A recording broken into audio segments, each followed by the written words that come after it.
Foreign language skills. Intermediate. Module 10. An article for a magazine. 10.1. What is advertising? Is it telling the truth, or is it making things look better than they really are? Or is it lying? Companies pay a lot of money for adverts. Some of the ads you see in glossy magazines look like art. The commercials on TV look like mini-movies. Do they really change our behaviour? Do adverts make you buy things?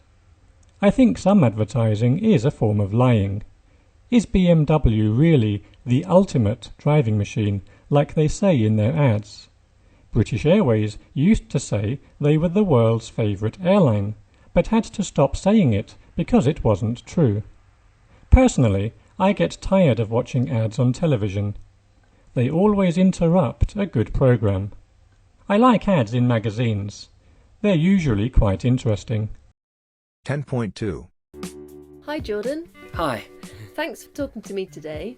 What would you like to talk about?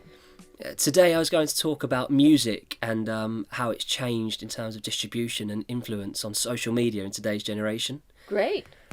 So I'm a big fan of music. I grew up listening to it on the radio, my mum's old CDs in the car. And it's funny how growing up you see how in today's digital age and generation how music is distributed and shared. When I was young and when my parents were young, you'd only ever hear music on the radio or on a television on top of the pops. But nowadays, music gets shared around all the time on YouTube and Twitter and Instagram. As an artist myself, I found it really interesting how songs are going viral and acts are breaking, not from a prime slot on a television show, but just by music gaining heat online, getting shared around and numbers exponentially growing.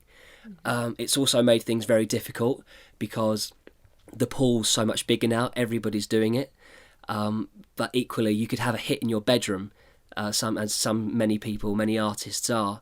They have one song that goes online, a DJ ends up playing it in the club, and it goes viral overnight, and and a lot of people are making a career that way, which I just find really interesting. As a musician myself, I'm making a lot more of my music from a home studio because it's more accessible for a lot more people now. Do you think the changes are for the better or for the worse? I'm interested to see how it goes. I think in many ways it's a good thing because it opens lots of doors to many people that otherwise wouldn't be able to afford studio time and being able to get their creativity in the best possible format it can be. But equally, I think there are negatives to it because the opportunities are getting less and less, and people's interests and hopes for instant gratification are having a detrimental effect on the ability of making new music. There's not much time given to be able to really make your craft and sonically engage in an audience because you don't have their attention long enough for them to really listen and invest in your development. Right. And which is your favourite platform for putting your music out? My favourite platform is YouTube because that's where the most of my subscribers are. And what I do is every week on my channel I put out covers of my most favourite songs of the most famous artists, of the songs that are doing really well. So that's how I'm able to garner more fans and subscribers over to my channel so they can hear more of my music. And through that they're able to hear my original music as well. Uh-huh. Do you want to mention the name of your channels in case our listeners want to subscribe? Sure. My channel's called Jordan Clark 500. It's Clark with an E? Yes, it's right. Jordan Clark with an E 500. You'll find covers and some original material on there, and you can find out more about me. So yeah, please check it out. Great. Thanks so much, Jordan. Thank you.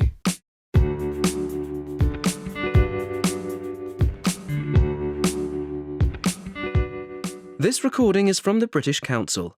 To find more activities to practice your English, visit www.britishcouncil.org/learn English.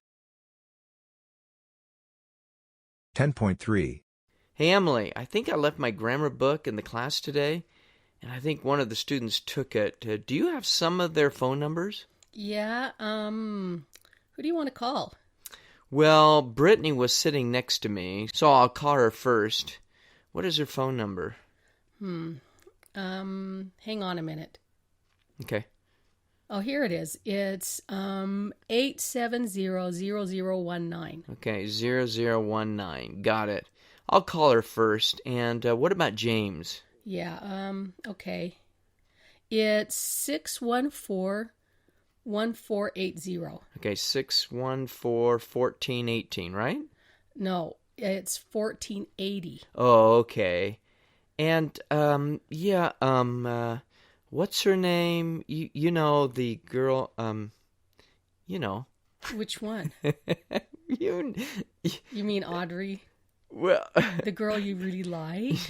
No, what? I can tell you like her. Come on, are you kidding? Not at all. I mean, we're like brother and sister. Yeah, right. Well, if you want, here's your sister's phone number.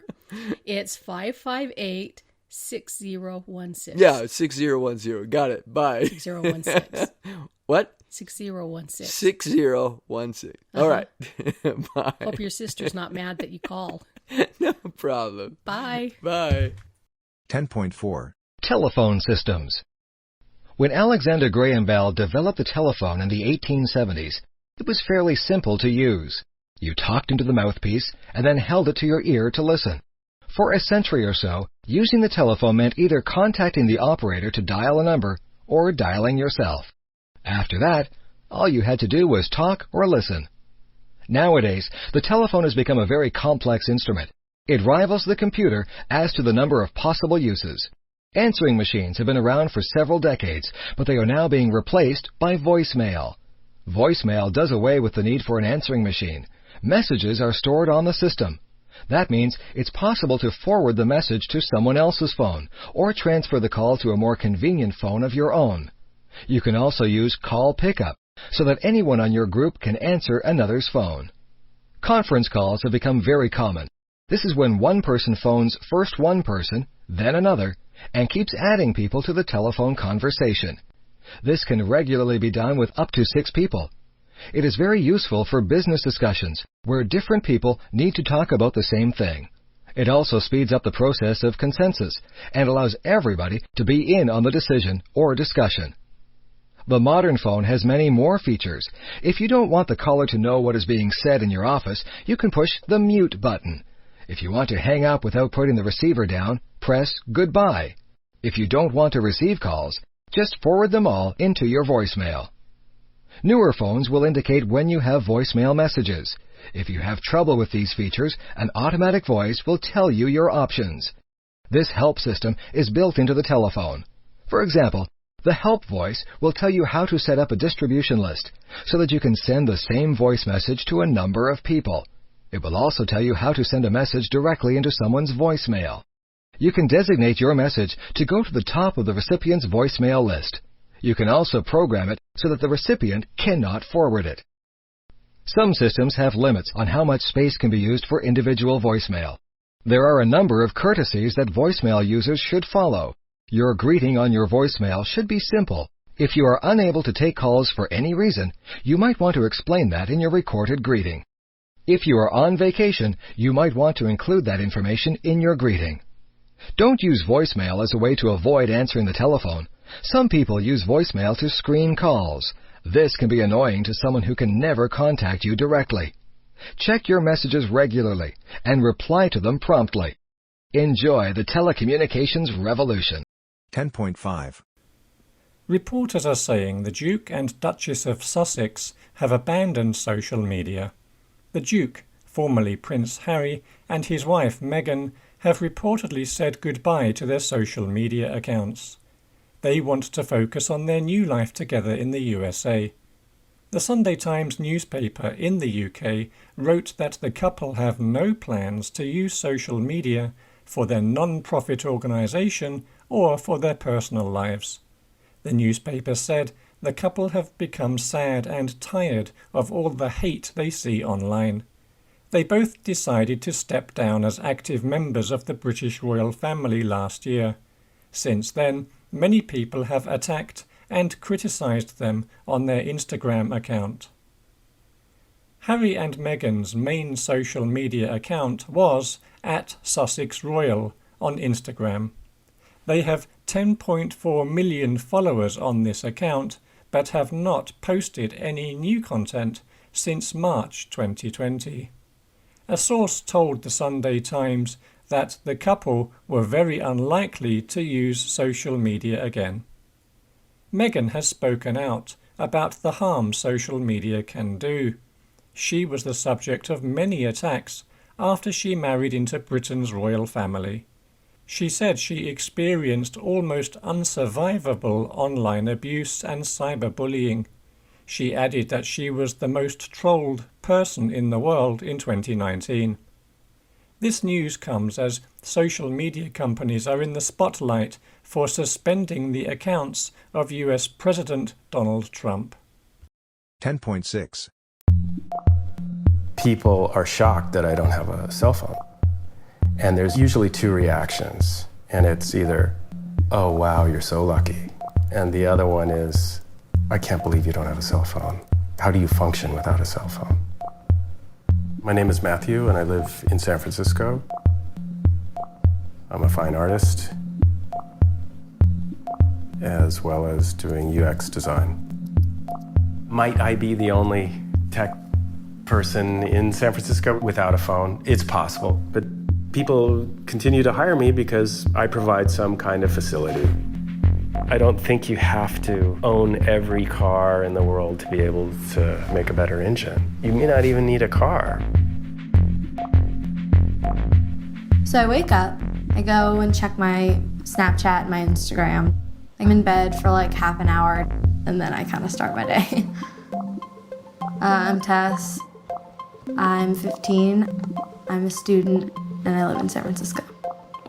I think I first got a phone, Christmas of 6th grade. All of a sudden, it's like a lot of pressure around such a small thing. You have to be really careful about like what you say, and what you do, and who you text, and who you invite, and what you post, and what you like, and what you comment. I think technology is definitely addictive. When I first got a phone, I knew what I was doing all the time. I always had an intention. But all the time now, I find myself eating breakfast, and I unlock my phone, and I scroll through things, and I'm like, I'm not even interested in what's going on here right now. I was on here 2 minutes ago. And I have friends who are like that. You invite them over for dinner and they're texting constantly underneath the table. It's like, come on, are you here with us having dinner, or are you somewhere else? It's really weird to be with somebody and have them the entire time be looking at Instagram and oh my God, they're hanging out and you're like, hey, I'm right here. We could hang out. I kind of feel like I'm one of the only people living here sometimes, because everyone's like this when they're walking around. And so I feel like I'm one of the people walking around who's actually there. By having a phone, I think I'm missing out on just being present. I was actually thinking about it this morning about what would happen if I just deleted these things, and I was thinking about it and I was like, nothing would really happen. It's kind of like a fear of missing out. I don't feel like I'm missing out on anything by not having a phone. If people want to get a hold of me, they know how. I've never really wanted to always be in contact with everyone constantly. I like being alone. Most people today, they're so surrounded by either walls or some form of noise, whether it's a television or a computer or a phone. I would recommend that everyone, regardless of their age, goes out in nature for extended periods, not connected to anything. To me, that's a huge shift for people. If you have good food and a roof over your head and someone who loves you, what the hell? Come on. Some object I buy isn't gonna give me happiness. I don't make love to a cell phone.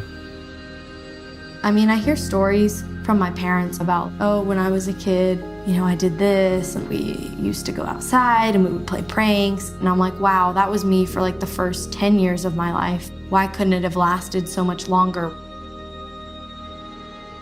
Part of me wishes that, nobody had phones, or that we could kind of all just sort of dial it down. I'll probably end up having to get a cell phone at some point because of the sheer utility of the object. But up until now, I've been managing to live my life without it. I guess I have discipline around my phone because This sounds super like cheesy, but life just moves too fast to like not, just like look around for a minute and be like, wow, like do I really want to be on my phone? This old guitar, she holds my song. I can pluck it out if you'll sing along. Yeah, sing along.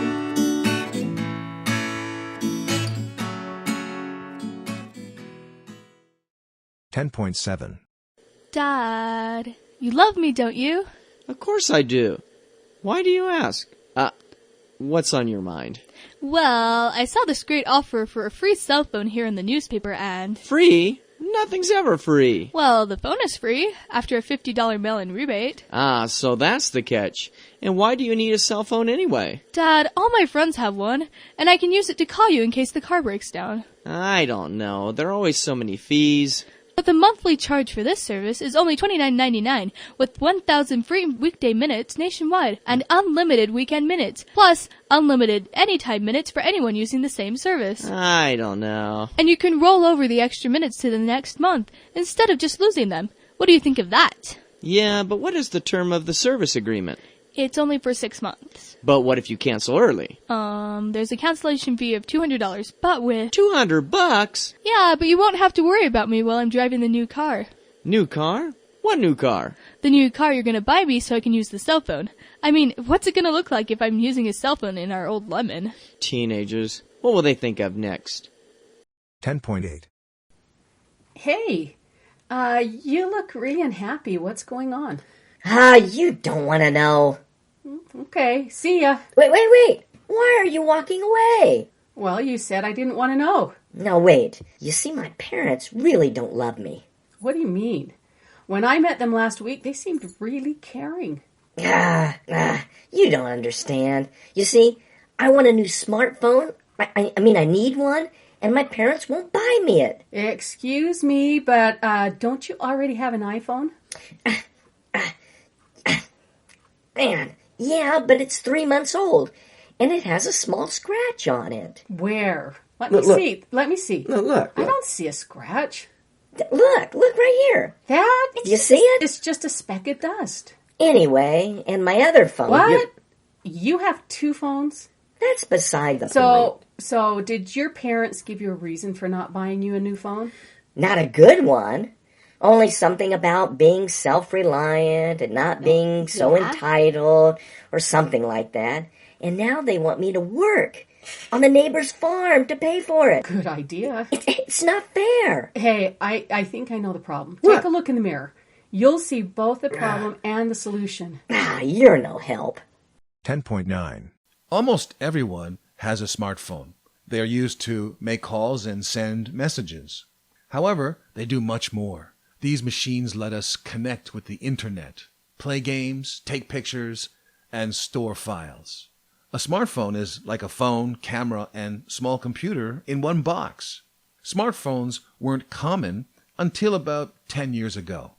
Before smartphones, mobile phones were used to make calls and send text messages. The first smartphone was the IBM Simon. It was on sale in 1992. It was a simple version of the smartphone we see today. The Simon was a mobile phone with a touch screen that could send and receive emails and faxes. In 1997, the Swedish company Ericsson made a new phone. It was called the smartphone. That was how the word smartphone started. Soon, many companies started making smartphones. Nokia made the first phone with a colored screen. Sony made the first smartphone with a camera. Apple started selling the iPhone in 2007. It was the first smartphone with all the important features in one device. Soon, most mobile phones looked a lot like the iPhone. Smartphones make communication fast and easy. They are compact and convenient. They easily fit into pockets. Even though they are small, they are packed with applications and information. They perform functions that were not possible with older mobile phones. They have become an essential part of our modern life.